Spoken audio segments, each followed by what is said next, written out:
کہ انہیں کینسر ہے۔ کافی دنوں تک انہوں نے یہ بات مجھ سے چھپائی رکھی۔ وہ چاہتی تھیں کہ جلد از جلد میری شادی کر دیں تاکہ میں شادی کر کے ایک محفوظ گھر میں چلی جاؤں۔ ایسا نہ ہو کہ ماں کی بیماری کا سن کر میں شادی سے انکار کر دوں۔ وہی ہوا جس کا امی کو ڈر تھا۔ مجھے پتہ چل گیا کہ امی کو کینسر ہے، کیونکہ ایک مرتبہ نانو زاہدہ کے بجائے میں امی کے ساتھ ہاسپٹل چلی گئی تو وہاں ایک نرس نے مجھے بتا دیا کہ تمہاری ماں کینسر کی مریضہ ہے۔ جب یہ بات مجھے پتہ چلی تو مجھے کس قدر صدمہ ہوا میں بتا نہیں سکتی۔ بڑی مشکل سے ضبط کر کے میں گھر تک پہنچی۔ گھر آ کر میں زاروں کی طرح رونے لگی۔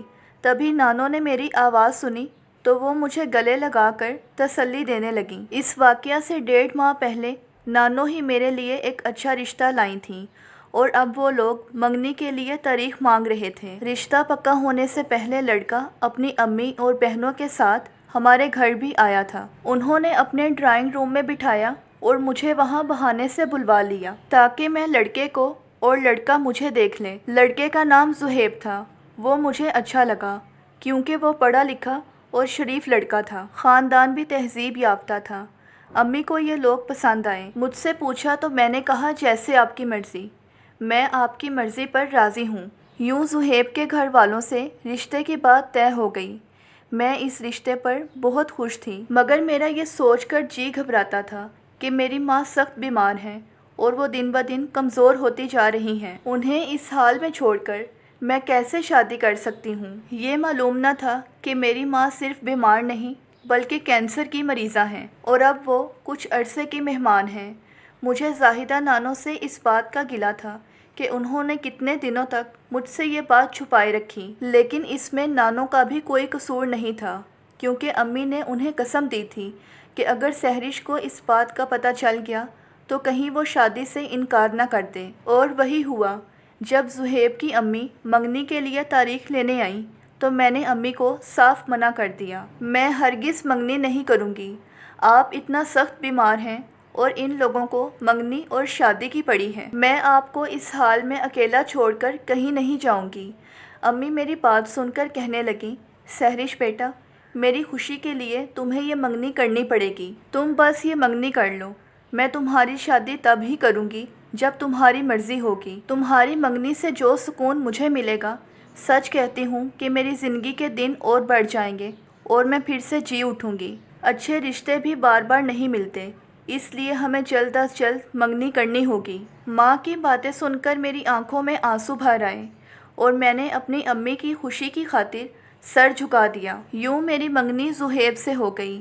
منگنی کو ابھی کچھ دن ہی گزرے تھے کہ امی کی طبیعت زیادہ خراب رہنے لگی۔ زہیب امی کی طبیعت پوچھنے کے لیے فون کرتا تو امی کہتی، مجھ سے تو زیادہ بات نہیں ہوتی، میرا سانس پھولتا ہے، یہ لو تم زہیب سے بات کرو۔ دراصل وہ چاہتی تھیں کہ میں زہیب سے بات کروں تاکہ ہم دونوں کو ایک دوسرے کی سمجھ آ جائے اور میں جلد شادی سے رضامند ہو جاؤں یا پھر زہیب مجھے شادی کے لیے رضامند کر لے۔ زہیب مجھے کہتا کہ سہرش، اگر تمہاری میری جلد شادی ہو جائے گی تو یہ تمہاری والدہ کے حق میں بہتر ہوگا۔ ان کا کوئی بیٹا نہیں ہے، انہیں میری صورت میں ایک بیٹا مل جائے گا۔ میں بنا روک ٹوک تمہارے گھر آؤں گا اور تمہاری والدہ کی خدمت کر سکوں گا۔ انہیں ڈاکٹر کے پاس لانے لے جانے میں جو مشکل تمہیں پیش آتی ہے وہ مشکل بھی حل ہو جائے گی۔ ہم دونوں مل کر ان کا بہت خیال رکھیں گے۔ مجھے زہیب کی باتوں کا اعتبار تھا، مگر میں جانتی تھی کہ میری شادی ہو جانے کے بعد پورا وقت مجھے کوئی بھی امی کے پاس نہیں رہنے دے گا۔ میں ان سے دور ہو گئی تو پھر کون دن رات ان کی دیکھ بھال کرے گا؟ نانو بیچاری خود بوڑھی تھیں، وہ دن میں جیسے تیسے بھی میرے ساتھ امی کو سنبھالتی تھیں، مگر رات کو وہ نہیں جاگ سکتی تھیں، اور ان دنوں میری ماں کو اتنی تکلیف تھی کہ وہ رات بھر جاگتی تھیں۔ اس حالت میں وہ کہتی تھیں کہ جلد از جلد تمہاری شادی ہو جائے اور تم اپنے گھر کی ہو جاؤ، تمہاری شادی ہونے کے بعد کم سے کم میں سکون سے مر سکوں۔ اور پھر میں انہیں کہتی کہ امی، میں آپ کا ہاتھ پکڑ کر آپ کو واش روم تک لے جاتی ہوں، آپ کے کپڑے بدلواتی ہوں، آپ کو نہلاتی دھلاتی ہوں، آپ کو کھانا دے کر دوائی کھلانی ہوتی ہے۔ ذرا سوچئے کہ آپ میرے بعد 1 منٹ بھی اکیلے گزارا کر سکتی ہیں؟ میرے بعد آپ کو کون دیکھے گا؟ علیزہ اور زینب تو اپنے خامدوں کے ساتھ بیرون ملک چلی گئی ہیں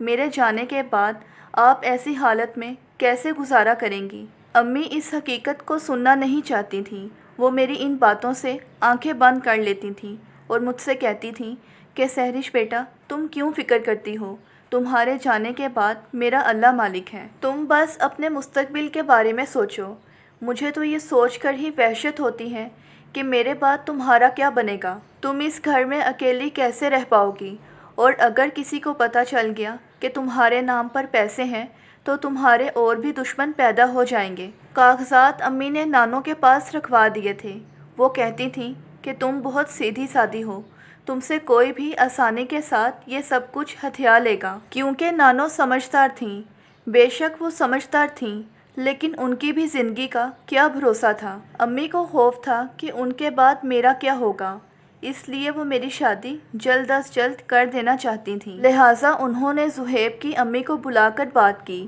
میں کینسر کے آخری درجے میں ہوں، چند دن کی مہمان ہوں، لہٰذا آپ میری بیٹی کو جتنی جلدی اپنے گھر کی بہو بنا لیں گی میرے لیے اتنا ہی بہتر ہوگا۔ میں نے شرط رکھ دی کہ میں اسی شرط پر شادی کروں گی کہ جب تک میری والدہ زندہ ہیں میں زہیب کے ساتھ اسی گھر میں اپنی والدہ کے پاس رہوں گی۔ زہیب کی والدہ بولی مجھے یہ شرط منظور نہیں، زندگی اور موت تو اللہ کے ہاتھ میں ہے، لوگ کیا کہیں گے کہ شادی کر کے بہو لانے کے بجائے اکلوتا بیٹا انہیں دے آئی۔ ہاں یہ ہو سکتا ہے کہ سحرش روزانہ دن میں اپنی امی کے پاس آ جائیں اور شام ہوتے ہی اپنے گھر واپس لوٹ آئیں۔ زہیب کو میں مستقل یہاں رہنے کی اجازت نہیں دے سکتی۔ میں نے اپنی ہونے والی ساس سے کہا کہ مجھے یہ منظور نہیں، میری ماں کی حالت ایسی ہے کہ میں انہیں ایک منٹ کے لیے بھی اکیلا نہیں چھوڑ سکتی۔ میرے انکار پر زہیب کی امی کا منہ بن گیا اور وہ رنجیدہ ہو کر چلی گئیں۔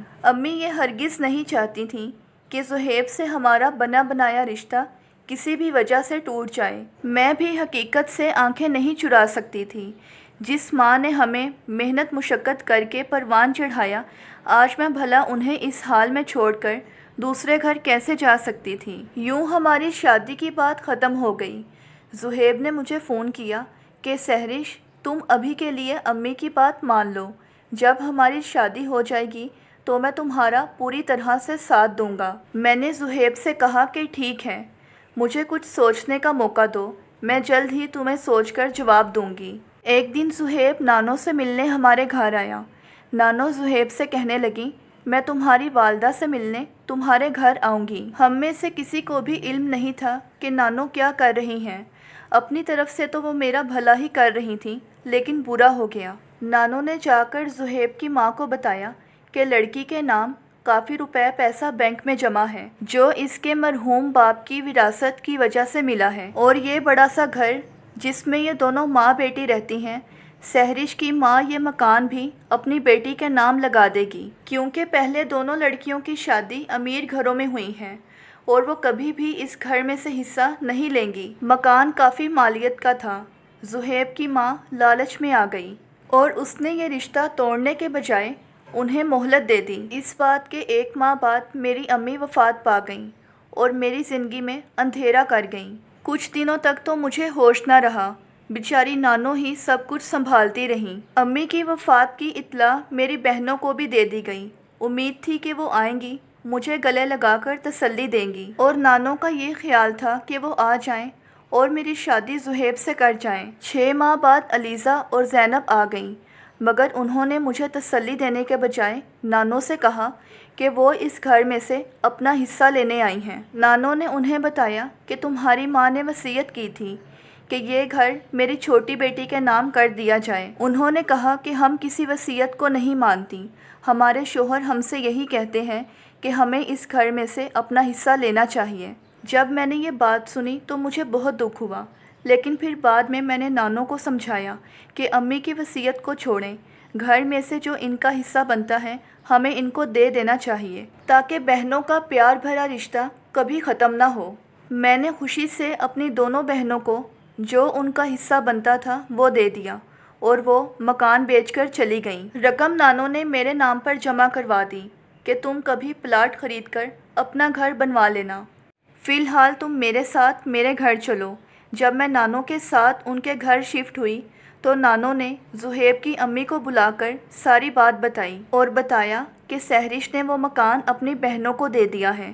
زہیب کی امی نے جب یہ بات سنی تو وہ بولی، آپ تو کہتی تھی کہ وہ مکان بس سحرش کا ہے۔ نانی بولی، ہاں مکان تو سحرش کا ہی تھا، مگر یہ جھگڑا نہیں چاہتی تھی، اس لیے اس نے اپنے گھر میں سے اپنی بہنوں کو بھی حصہ دے دیا۔ زہیب کی امی نے جب یہ بات سنی تو وہ تو غصے سے آگ بگولا ہو گئیں اور کہنے لگیں، تو تم نے مجھے دھوکے میں کیوں رکھا؟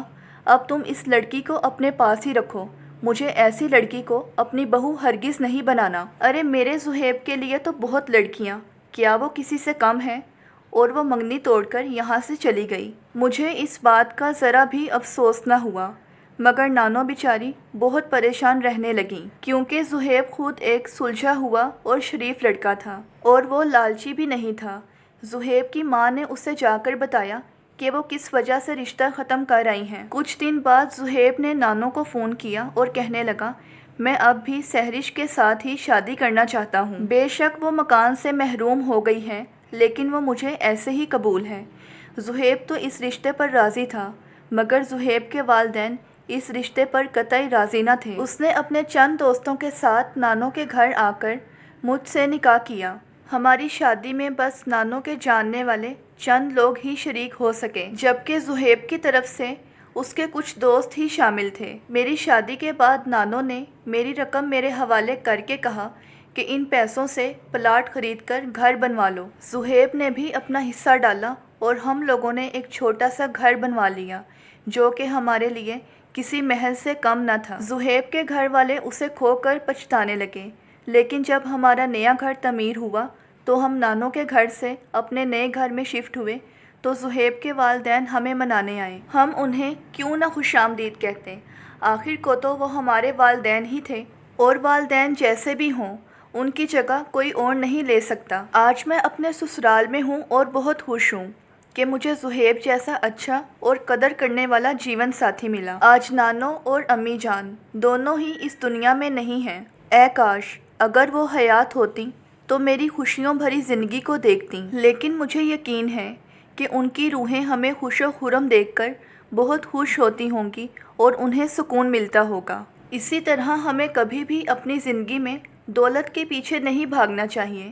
زہیب نے بہت عقل مندی سے کام لیا اور آج یہ دونوں اپنی زندگی میں بہت خوش ہیں۔ آپ کو میری آج کی یہ ویڈیو پسند آئی ہو تو ویڈیو کو لائک کرنا مت بھولیے گا۔